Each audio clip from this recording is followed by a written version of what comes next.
ओशो एक कहानी बताते हुए कहते हैं कि एक सन्यासी एक राजा के घर मेहमान था। उस राजा ने सुबह ही आकर उस सन्यासी को पूछा, मैंने सुना है कि आप परमात्मा की बातें करते हैं, क्या मुझे परमात्मा से मिला दे सकेंगे?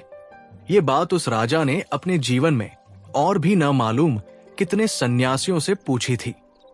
इस सन्यासी से भी पूछी, और जो अपेक्षा थी और जो सन्यासियों ने बातें कही थी, सोचा वही बातें ये सन्यासी भी कहेगा। करीब करीब सन्यासी एक ही जैसी बातें दोहराते हैं। सोचा ये भी वही कहेगा।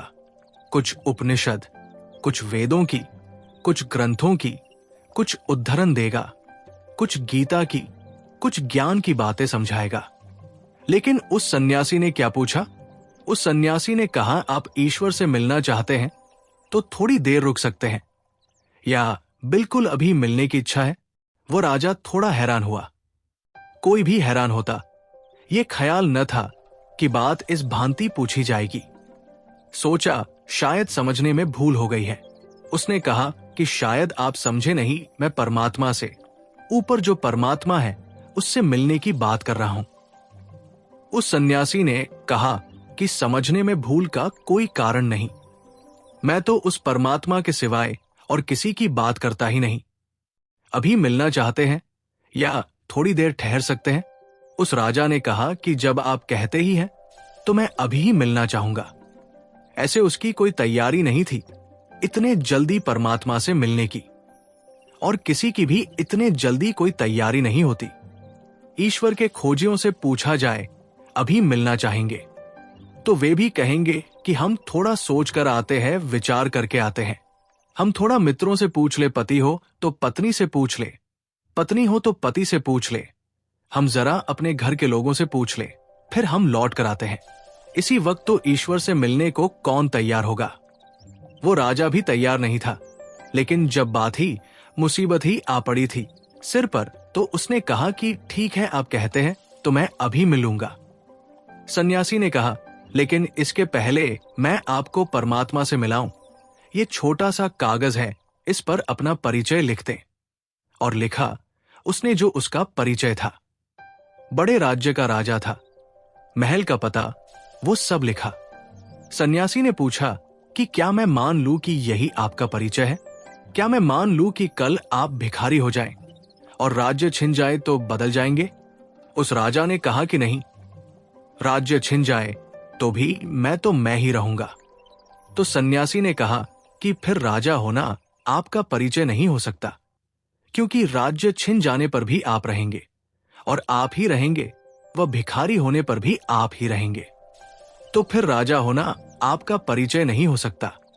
और ये जो नाम लिखा है, माँ बाप दूसरा नाम भी दे सकते थे, और आप भी चाहें तो दूसरा नाम रख ले सकते हैं, उससे भी बदल नहीं जाएंगे।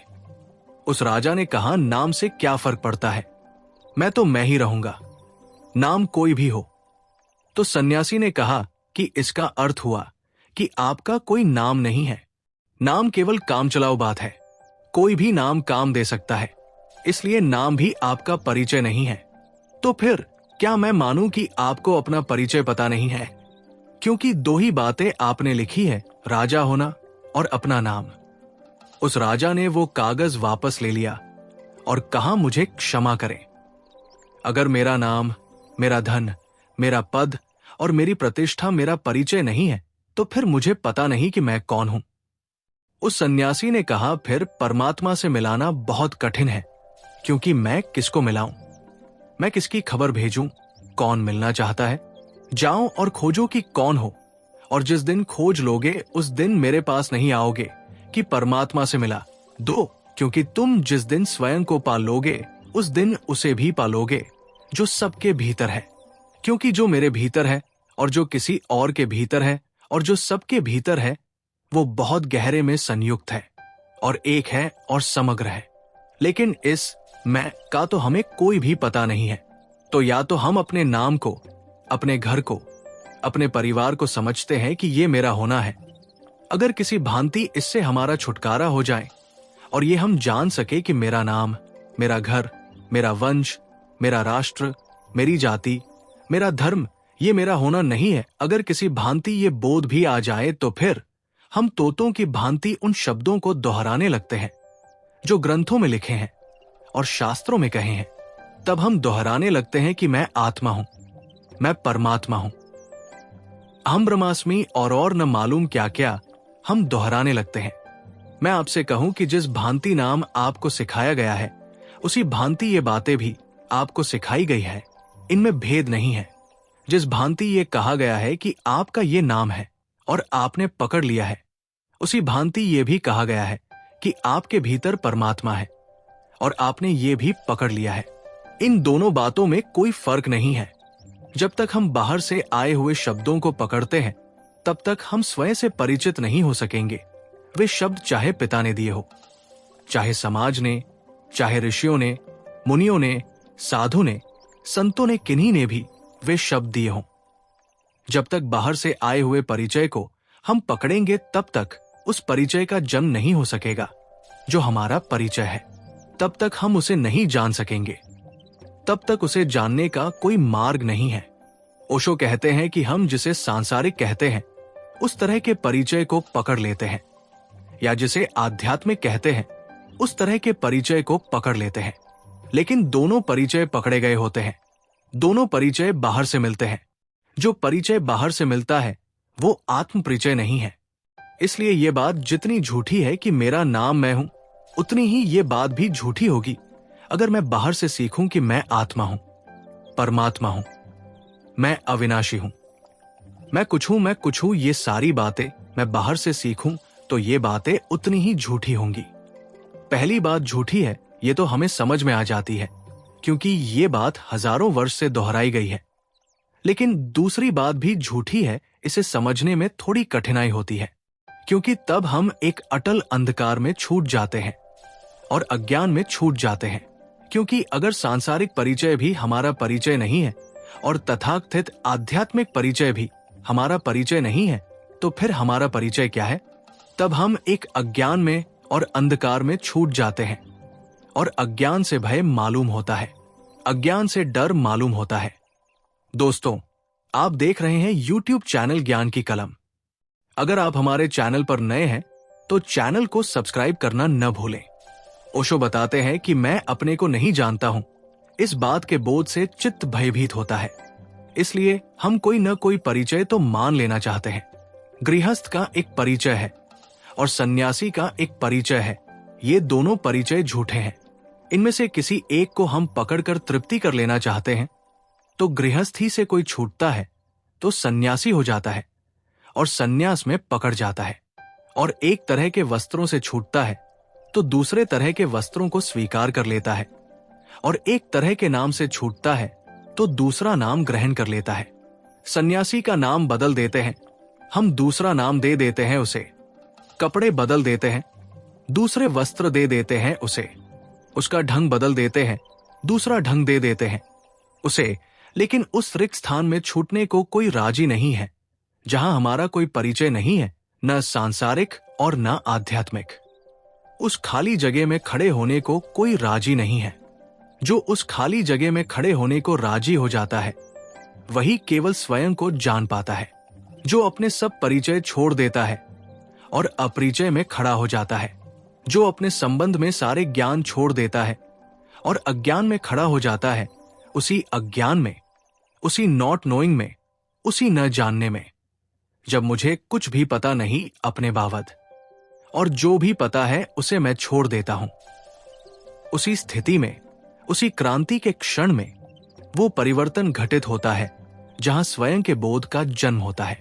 जब तक मैं किसी भी परिचय को पकड़ता हूं तब तक उस बोध के पैदा होने की भूमिका खड़ी नहीं होती। जब तक मैं कोई भी सहारा पकड़ता हूं तब तक उसके गिरने का कोई कारण पैदा नहीं होता जो मेरे भीतर सोया है। जब मैं सब सहारा छोड़ देता हूं, ज्ञानी न बने, अपने अज्ञानी होने को जाने। ज्ञानी बनना बहुत आसान है, अपने अज्ञान को जानना और स्वीकार कर लेना बहुत दुस्साहस की बात है, क्योंकि ज्ञानी बनने में अहंकार की सहज तृप्ति होती है। अज्ञान को स्वीकार करने में अहंकार एकदम टूटकर दो टुकड़े हो जाता है, उसके खड़े होने की कोई जगह नहीं रह जाती। ज्ञानी होने में अहंकार की खूब तृप्ति है, तो पंडित जितना अहंकारी हो जाता है उतना तो जगत में कोई अहंकारी नहीं होता। उपदेशक जितने अहंकार से भर जाते हैं उतना तो कोई अहंकारी नहीं होता। जितना ये ज्ञान की बातें करने वाले लोग अहंकार से पीड़ित हो जाते हैं उतना तो कोई और अहंकारी नहीं होता। ये जितना ज्यादा हमें ये ख्याल पैदा होता है कि कुछ शब्दों को इकट्ठा करके, कुछ विचारों को इकट्ठा करके हमने जान लिया, मैं जान गया हूं। जानते तो हम कुछ भी नहीं। हमारा मैं जरूर मजबूत होता है और भर जाता है, और फिर जिस चीज से भरने लगता है उसको हम इकट्ठा करने लगते हैं। कोई धन इकट्ठा करने लगता है क्योंकि धन के इकट्ठे करने से अहंकार भरता हुआ मालूम पड़ता है। कोई बड़े महल बनाने लगता है, ताजमहल बनाने लगता है। कोई कुछ और करने लगता है क्योंकि उससे अहंकार भरता है। कोई त्याग करने लगता है क्योंकि उससे अहंकार भरता है। और हमारा अहंकार बड़ा सूक्ष्म है, वो निरंतर अपने को भरने की कोशिश करता है। अगर त्याग को प्रशंसा मिलती हो, आदर मिलता हो, तो हम त्याग कर सकते हैं, उपवास कर सकते हैं, धूप में खड़े रह सकते हैं, सिर के बल खड़े रह सकते हैं, शरीर को सुखा सकते हैं। अगर चारों तरफ जय जयकार होता हो तो हम मरने को राजी हो सकते हैं। नहीं तो कोई शहीद मरने को राजी होता, कोई मरने को राजी होता, लेकिन अहंकार को अगर तृप्ति मिलती हो तो हम सूली पर भी लटकते वक्त मुस्कुरा सकते हैं और प्रसन्न हो सकते हैं। एक फकीर था, नसरुद्दीन। फकीर हुआ उसके पहले एक राजा के घर वजीर था। राजा और नसरुद्दीन एक दफा शिकार करने गए एक जंगल में। रास्ता भटक गए और एक छोटे से गांव में सुबह सुबह रास्ता खोजते हुए पहुंचे। भूख लगी थी। एक घर में गए और उन्होंने नाश्ते के लिए प्रार्थना की। उस गरीब आदमी के पास 2-4 अंडे थे। उसने कुछ बनाया अंडों से और उन्हें भेंट किया। चलते वक्त राजा ने कहा कि कितना पैसा हुआ? उस देश की मुद्रा में उस गरीब ने कहा 50 रुपया। राजा बहुत हैरान हुआ। 2-4 अंडों की कीमत तो 2-4 पैसे भी नहीं है, 50 रुपया। उसने वजीर नसरुद्दीन से पूछा, क्या बात है? Are eggs so rare in this part of the country? क्या इस हिस्से में अंडे इतने कम मिलते हैं? उस नसरुद्दीन ने कहा कि नहीं। Eggs are not rare sir, but kings are. अंडे नहीं, अंडे तो बहुत मिलते हैं। अंडे कम नहीं मिलते, लेकिन इस हिस्से में राजा बहुत मुश्किल से मिलते हैं। वो राजा 50 रुपया देने की कल्पना भी नहीं करता था, लेकिन जैसे ही उसे पता चला राजा बहुत मुश्किल से मिलते हैं, उसने 50 रुपए दिया और 50 रुपया इनाम दिए नसरुद्दीन को कि तुमने बहुत अद्भुत बात कही। 50 रुपए अंडे के भी चुकाए और 50 रुपए इनाम के भी। क्यों? बड़ी तृप्ति हुई। राजा बहुत मुश्किल से मिलते हैं। ये जो हमारी अस्मिता है, रोज रोज इस बात की तृप्ति खोजती रहती है। जिस चीज से आप न्यून होते जाते हैं वही चीज आपके अहंकार की तृप्ति करने लगती है। एक नगर में एक महल ऊपर उठने लगता है। जब तक दूसरे मकानों के बराबर होता है तब तक कोई तृप्ति नहीं होती। जब दूसरे मकानों से ऊपर उठने लगता है तब तृप्ति होनी शुरू हो जाती है। और जितना ऊपर उठने लगता है और जिस दिन अकेला रह जाता है, उस गांव में एक ही रह जाता है ऊंचा मकान, उस दिन खूब तृप्ति होने लगती है। तो अहंकार मांगता है न्यूनता। कोई त्याग करने लगता है, कोई धन इकट्ठा करने लगता है, कोई विचार का संग्रह करने लगता है, ज्ञानी बनने लगता है। और जिस दिन वो ज्ञानी बनता जाता है और अकेला और धीरे धीरे लगता है वो अकेला ही रह गया मालिक उस ज्ञान का, और कोई भी मालिक नहीं है, उस दिन बड़ी गहन तृप्ति होने लगती है। लेकिन अहंकार जितना जितना पुष्ट हो जाता है, स्वयं को जानना उतना ही असंभव हो जाता है। जितनी अस्मिता गहरी हो जाती है, ये जो ईगो है, ये जो मैं हूं, ये जितना सख्त और ठोस हो जाता है उतना ही उसे जानना मुश्किल हो जाता है। जो मैं हूं, जो मेरा वास्तविक होना है। क्यों? क्योंकि अस्मिता मेरे द्वारा निर्मित है। अहंकार मेरा निर्माण है और मैं मेरा निर्माण नहीं हूं। मेरा होना, मेरी आत्मा, मेरी वास्तविकता मेरा निर्माण नहीं है। अस्मिता, अहंकार मेरा निर्माण है, मेरा क्रिएशन है। एक ने बड़े मकान को बनाकर अपने अहंकार को निर्मित किया है। एक ने धन इकट्ठा करके, एक ने राष्ट्रपति तक की यात्रा पूरी करके अपने अहंकार को इकट्ठा किया है। एक ने ज्ञान को इकट्ठा करके अपने अहंकार को इकट्ठा किया है। ये हमारा निर्माण है, ये हमने बनाया है, और मैं मेरा निर्माण नहीं हूं। तो वो जो मेरे भीतर अनिर्मित है, असृष्ट है, जो मेरे भीतर मेरे जानने, मेरे होने के पहले है, मेरे करने के पहले है, मेरे जन्म के पहले जो मेरे भीतर है, उसे जानने के लिए जिस अहंकार को मैंने निर्मित किया है, ये बाधा बन जाएगा। इसलिए न तो त्यागी जानता है, और न ज्ञानी, और न धनी, और न पदलोलुप, और न महत्वाकांक्षी। कौन जानता है? जानने के द्वार पर पहली तो बात यही है कि वो जान पाता है। जो सब भांति नहीं जानता हो, इसकी स्वीकृति को उपलब्ध होता है। इस स्वीकृति को जानते ही, पहचानते ही कि मैं नहीं जानता हूं, और कोई पकड़ने का ख्याल नहीं रह जाता, मैं खाली हाथ खड़ा रह जाता हूं। खाली हाथ खड़ा रह जाता हूं। खाली मन। मैं आपसे पूछूं कि आपका नाम क्या है, आप बहुत जल्दी उत्तर दे देते हैं कि मेरा नाम राम है, विष्णु है, या कुछ और है। क्यों? इतने विश्वस्त है कि आपका ये नाम है। कभी सोचा, कभी विचारा कि ये मैं क्या कह रहा हूं? एक जल्दी से नाम निकल आता है और हम उत्तर दे देते हैं। उत्तर दे देते हैं, बात खत्म हो जाती है। कभी थोड़ी देर ठहर जाएं और सोचें, मेरा नाम है। कुछ तो शायद भीतर एक सन्नाटा हो जाए, एक साइलेंस हो जाए, एक मौन हो जाए। कोई नाम खोजे से न मिले तो एक मौन पैदा हो जाए। ओशो कहते हैं कि हम किसी से कोई प्रश्न पूछते हैं, उसे मालूम होता है तो शीघ्र उत्तर दे देता है। मालूम होने का मतलब, अगर उसकी स्मृति में कुछ होता है तो उत्तर दे देता है। मैं पूछूं 2 और 2 कितने होते हैं, आप कह देते हैं 4, क्योंकि आपकी स्मृति ने सीख रखा है 2 और 2 4 होते हैं। मैं आपसे पूछूं भीतर कौन है, तो आप कह देंगे आत्मा। ये भी स्मृति ने सीख रखा है 2 और 2 4 वाला उत्तर है, दे दिया गया। लेकिन स्मृति ज्ञान नहीं है, तो स्वयं की खोज में पूछते वक्त कि मैं कौन हूं, उत्तर की अपेक्षा न करें, क्योंकि जो भी उत्तर आएगा वो स्मृति से आएगा, झूठा होगा, सीखा हुआ होगा। सब सीखी हुई बातें झूठी होती हैं, ज्ञान नहीं बनती है। कुछ भी सीखा हुआ ज्ञान नहीं बनता है। जीवन में जो क्षुद्र है वो सीखा जा सकता है, क्योंकि वो बाहर है। जीवन में जो विराट है वो सीखा नहीं जा सकता, क्योंकि वो भीतर है। जो भीतर है उसे बाहर से नहीं सीखा जा सकता, उसे जाना जा सकता है, उसे उघाड़ा जा सकता है, उसे डिस्कवर किया जा सकता है, उसे पहचाना जा सकता है, लेकिन सीखा नहीं जा सकता। उसे जाना जा सकता है, लेकिन याद नहीं किया जा सकता। तो जब भी प्रश्न पूछे कि मैं कौन हूं, ओशो कहते हैं कि वो मनुष्य कभी धार्मिक न हो पाएगा जिसने अपने से ये न पूछा हो कि मैं कौन हूं।